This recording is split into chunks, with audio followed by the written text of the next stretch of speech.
Hi guys, welcome back to Metien Vlogs. I'm back on your screens again with another scholarship opportunity. This time round it's to the UK, but it's very unique. It's the very first time I'm doing this kind of scholarship whereby you'll be sponsored to do distance learning from the comfort of your home, the comfort of your country, but then you'll be accessing all the university resources from a university in the UK. It is a postgraduate opportunity. This is for people who have already finished their undergraduates in their home country, and it's specifically for the Commonwealth countries. You know, Commonwealth countries are countries like Kenya, Uganda, Ghana, Nigeria, and so forth. So if you want to know more about the details in terms of the eligibility, what you need to place in your application, the links, the deadline, and every other nitty-gritty details, just stay tuned to the very end of the video and let's get to know about it.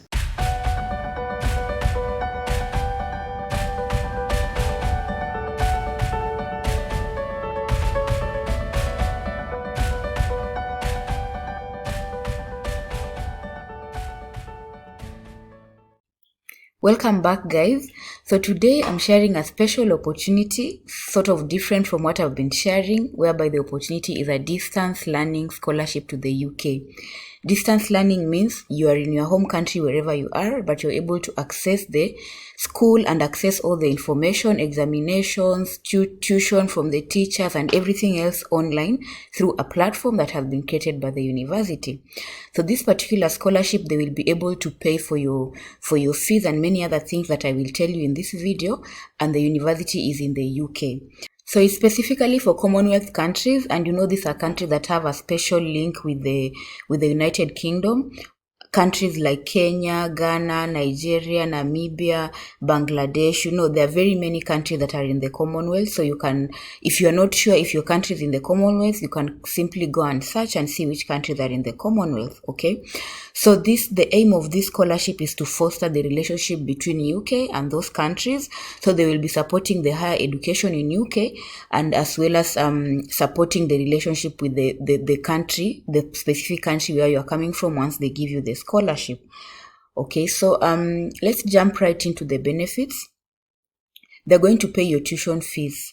You know that as much as you're going to be learning online, you need to pay a certain fees normally so that they can facilitate your learning, give you the learning materials, you know, the lecturers are going to be involved and all that stuff. So as much as you're going to do it online, they will pay for those fees, for that fee, so that you can be able to do it free of charge. In some cases, they will give you study grants, but this is a special case whereby if you have needs, for example, you have needs, they will give you a little bit amount of money where applicable. You should note that once you get this scholarship, you cannot combine it with other scholarships that are running concurrently, okay? Either scholarships or bursaries or any other awards, you cannot get them together with this, because they are going to cover some of the costs that may be covered by other scholarship opportunities, so there's no point of having the two at the same time, okay?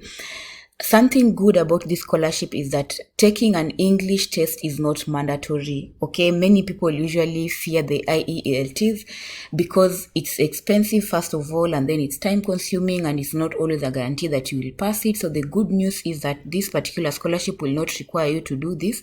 However, the university might have selected candidates and they may require you to prove that you are actually have a certain level or a certain proficiency in English. So just have an open mind when you're going into this. As much as you want to do the IELTS, you may be able to maybe do a simple short exam that you won't pay for it, or you may have to show other things that show your proficiency in English, okay? So for the eligibility criteria, for you to be able to know that, okay, I can actually go ahead and apply and I'll be considered, you must be a citizen of a Commonwealth country.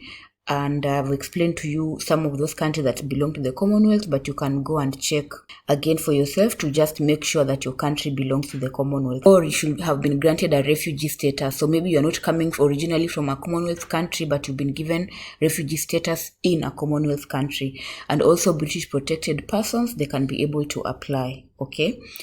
You should be permanent residents in that country. So you cannot say I'm Kenyan and I'm living in France and I still want to apply. That's not possible. You must be Kenyan living in Kenya. Additionally, you need to have an undergraduate degree, okay? You know that this is going to be for masters, so you must be having an undergraduate degree, and you must have performed well with the upper division. This is second class upper division, okay?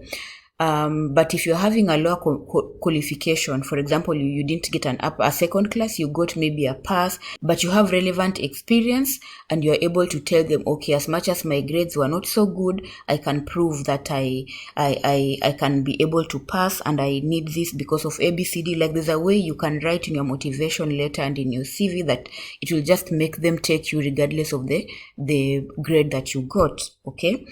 So you must also demonstrate that you cannot afford to pay, because normally they want to give it to people who are needy, who cannot afford. So onto the application process, which is very, very simple in this case. First of all, you check the participating universities and courses. You know, there are very many universities in the UK. So check the country and find out if they are participating in the Commonwealth distance learning scholarship and the courses. So, you know, maybe you did biology, you want to do chemistry or something like that. You need to check to first of all make sure that the university I'm going to and the courses I'm going to, they are eligible to be covered by this particular scholarship. And then you apply for the study. So apply for study for that master's course and secure an admission. So it's two-step. Make sure the university you want to apply to is eligible for this scholarship.